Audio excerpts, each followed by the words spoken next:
Assalamualaikum warahmatullahi wabarakatuh. Selamat datang kembali teman-teman di channel Problem Catur. Semoga kita semua diberikan kesehatan dan rizki yang melimpah oleh Allah Subhanahu wa taala. Amin. Baik teman-teman, kali ini saya akan memainkan jebakan catur dari pembukaan Gambit Menteri. Dan dua partai ini teman-teman, pertama dimenangkan oleh putih dan kedua dimenangkan oleh hitam. Yang mana dari partai jebakan ini diambil dari partai nyata. Partai pertama ini adalah Bill Wall melawan Robert Gunn pada tahun 1978. Dimulai dari D4, D5 dan C4. Di sini diterima teman-teman oleh hitam. D kali C4 dan kuda F3. Kuda F6.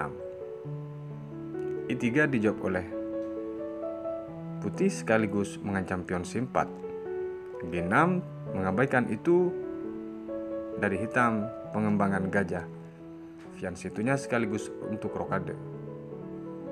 Gajah kali pion C4 dan gajah G7. Tentu di posisi ini teman-teman sudah persiapan untuk rokade dari hitam.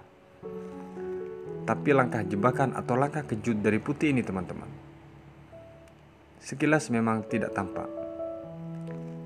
Di sini langsung dicek oleh putih. Memang pilihannya sekilas gampang. Ya tutup aja pakai gajah, tutup aja pakai kuda, mungkin seperti itu. Atau mungkin teman-teman berpikir adu dengan menteri. Baik, sebelum teman-teman tahu jebakan ini yang sangat berbahaya walaupun sepele teman-teman. Kalau teman-teman salah menjawab, di sini ada beberapa kemungkinan teman-teman. Pertama, jika di posisi ini ditutup dengan gajah, maka dipastikan menteri ke B3. Ancaman F7 tentu terjadi di sini, teman. Bukan hanya F7, tapi dua sisi, yaitu pion yang di B7. Jika di sini E6, karena memilih lebih keselamatan raja bukan, akan datang menteri memukul B7. Gajah C6, maka di sini dipin. Kalau tidak dipukul gajah terang dari putih ini tentu tambah rugi daripada hitam. Dan setelah dipukul akan hilang benteng. Kalaupun diancam balik, maka di sini lolos, tidak mungkin terjebak menteri dari putih. Kembali ke posisi di saat cek teman-teman. Jawaban sederhana ini cukup menaikkan pion ke C6 sebenarnya. Tapi itu tidak dilakukan teman-teman.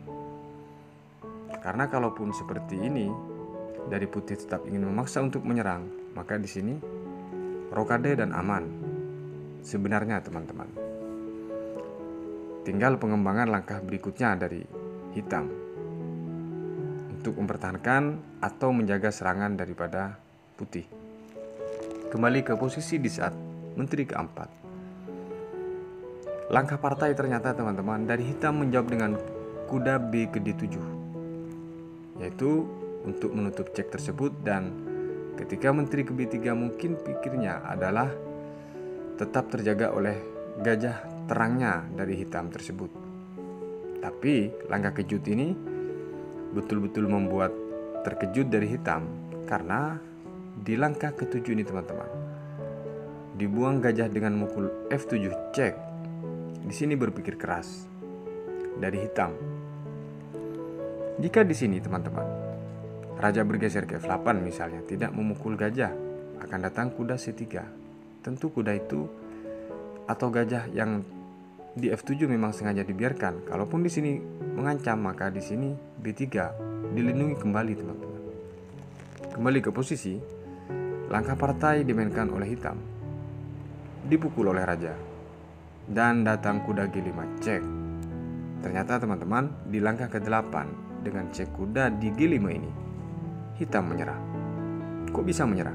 Baik, ada 3 kemungkinan di sini. Tapi ternyata ketiga-tiganya, kalau tidak rugi menteri atau mat tawarannya. Baik, bahwa di sini tidak bisa ditutup kecuali raja menghindar, dan pilihan langkah menghindarnya ada 3, yaitu E8, F8 dan G8. Kita urut satu-satu. Bagaimana kalau raja ke F8? akan datang kuda ke-6. Tentu di sini kemanapun raja lari, menteri yang harus hilang. Kembali ke posisi, bagaimana kalau ke-8 dengan hal yang sama. Kalaupun di sini B5 mencoba mengalihkan perhatian, akan diabaikan teman-teman.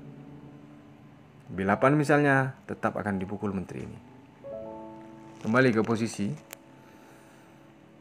kalau bagaimana langkah daripada putih, jawabannya ketika raja lari ke G8, kemungkinan terakhir akan datang cek B3. Perhatikan, di sini tidak boleh ditutup dengan nyalain kecuali kuda ke D5 atau pion E6. Ditutup dengan kuda D5, dipukul, percuma teman-teman. E6 percuma juga. Memang harus bergeser ke F8 raja daripada putih, dan setelah bergeser tentu checkmate. Makanya di posisi kuda G5 dari hitam langsung menyerah. Luar biasa langkah jebakan dari putih ini teman-teman. Sebagai referensi teman-teman, sekarang kita lanjut ke jebakan gambit menteri yang dimenangkan oleh hitam. Ini sebagai referensi teman-teman, di partai kedua ini adalah jebakan dari gambit menteri juga, namun dimenangkan oleh hitam, atau jebakan dari hitam ke putih teman-teman. Dan partai ini juga diambil dari partai nyata di antara Karl Mayet melawan Daniel Bold di Berlin pada tahun 1848. Dimulai dari D4, D5, C4, E6, kuda C3, kuda F6 dan gajah D5. Kuda B ke D7 di sini, C kali D5 dan E kali D5. Perhatikan langkah yang memang sekilas hitam akan kalah materi di sini, bukan? Karena pion yang di D5 boleh dimakan dengan kuda teman-teman. Sementara kuda di F6 terpin oleh gajah. Logika berpikir dari putih tentu mustahil kuda ini melayani pertukaran kuda sementara menterinya nganggur di partai teman-teman. Dipukul oleh kuda pion yang di D5. Ternyata langkah kejut dari hitam, dia menerima tawaran itu dengan kuda kali kuda. Akhirnya dia dengan pilihan yang sangat sulit sudah terlanjur kalah 1 perwira. Jika di sini menteri ke D2 teman-teman, maka cukup dijawab F6. Kalaupun dia rokade, maka di sini hilang. Kalau tidak rokade misalnya, mundur gajahnya teman-teman. Sebelum dia rokade, gajahnya mundur, tentu akan dibuang. Yang jelas dari sini, hitam sudah unggul 1 perwira.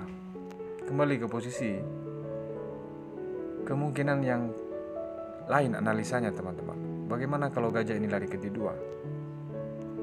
Akan datang kuda ke F6, F3, gajah D6. Tidak ada masalah dengan langkah dari hitam. Yang jelas dia sudah unggul 1 perwira. Kemungkinan bagaimana kalau di posisi tadi ini hampat dijawab oleh putih, tetap dengan ancaman menteri. Akan di sini datang cek. Dan jika ditutup, maka di sini tentu dipukul. Menteri memukul gajah dan kuda F6. Lagi-lagi perwira dari putih tidak bisa kembali teman-teman. Kembali ke posisi di saat kuda ini memukul kuda yang di D5. Langkah partai karena langkah paksa dimainkan oleh hitam ini teman-teman. Pilihannya harus rugi perwira. Akhirnya dia terima dengan memukul menteri. Langsung datang gajah cek D4. Pilihannya sekarang raja tidak bisa bergeser teman-teman, kecuali ditutup dengan menteri. D2 menteri, dan di sini gajah gelap putih dipukul oleh raja. Di partai teman-teman. Di posisi ini langsung menyerah. Ada beberapa kemungkinan di sini teman-teman. Yang jelas prinsipnya menteri dari putih tetap tidak bisa lari. Kemungkinan yang pertama, kalau kuda ke F3 bagaimana di posisi ini? Maka akan dipukul terlebih dahulu. Kuda kali gajah. Dilanjutkan dengan kuda B4. Tentu ada ancaman. Setelah D1 di sini, kuda F6. Perhatikan teman-teman. Jelas di sini dari hitam unggul 1 perwira. Kalaupun harus bermain di endgame atau sampai ke permainan akhir, tetap dari posisi dan materi hitam yang unggul. Kembali ke posisi teman-teman. Kenapa dia menyerah? Kemungkinan yang kedua teman-teman. Bagaimana kalau langsung dipukul gajah tersebut? Sama kasusnya. Tetap dengan ancaman cek di C2. D2 raja, C5. Dipukul oleh kuda. C1 misalnya cukup didorong pion B6. E3, kuda mengancam atau memukul pion. A1 di sini, B3 cek. Tentu di sini memaksa pertukaran lagi-lagi. C2 akan hilang. Benteng dari putih semakin terpuruk. Kalaupun di B1 tetap salah satu dari perwira ini didapat, tapi yang jelas unggul kualitas dari hitam dan unggul perwira teman-teman. Makanya di posisi ini dari putih langsung menyerah. Teman-teman, ini tidak harus sama persis partai yang dilakukan atau yang dimainkan oleh teman-teman di partai nyata atau di permainan catur nyata, tapi minimal ini menjadi bagian referensi ketika teman-teman memegang buah putih atau memegang buah hitam. Jangan sampai terjadi kesalahan yang sama yang dilakukan oleh para grandmaster dunia tersebut. Semoga bermanfaat. Sampai berjumpa di video berikutnya. Wassalamualaikum warahmatullahi wabarakatuh.